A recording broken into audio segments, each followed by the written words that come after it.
1 февраля уже на протяжении 10 лет в Южной Осетии отмечается значимый праздник – День осетинской науки. К этому дню в научно-исследовательском институте имени Захара Ванеева прошла научно-практическая конференция. Поздравительный адрес президента республики зачитал советник главы государства Константин Кочиев.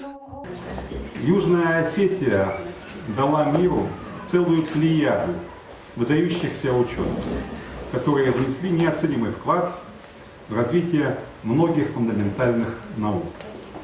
Мы гордимся исследователями, которые стояли у истоков становления юго-осетинской науки.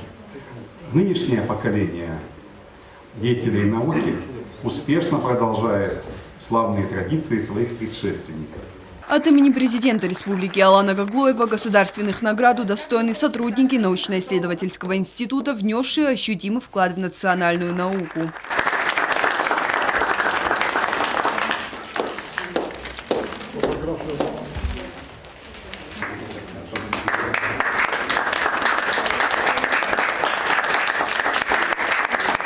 Со словами благодарности и искренними поздравлениями к своим коллегам обратился директор научно-исследовательского института Роберт Гаглоев, отметив при этом важность и значимость сегодняшнего праздника. С поздравлениями с сегодняшним днем в адрес всех присутствующих и в адрес вообще всех тех, которые занимаются наукой, с пожеланиями больших успехов и успехов в проведении даже сегодняшнего мероприятия. Наш институт проделал определенную работу, которая касалась как выполнения плановых работ, так и выпуска научной продукции, участия в научных конференциях республиканского, международного характера за пределами республики, и конференции, сессий, конгрессов и так далее, проведение определенных изыскательских работ пока что по археологии. На конференции были заслушаны исследовательские работы сотрудников института. Охват тем научных исследований самый широкий, от нарских сказаний вплоть до маркетинга. После каждого доклада научные деятели имели возможность дискуссии по тому или иному вопросу.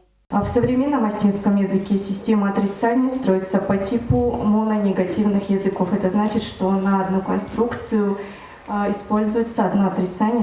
В данном языке был обнаружен ряд признаков, сближающих его с европейскими языками, чем и объясняются некоторые черты сходства между осетинским, русским и английским языками. Научные деятели Южной Осетии, выдающимися традициями просвещения уже на протяжении многих десятилетий составляют авторитетную научную школу, напрямую влияя на укрепление позиций всех государственных институций в каждой сфере деятельности. Анна Гаева, Заур Устаев, информационный выпуск «Сегодня».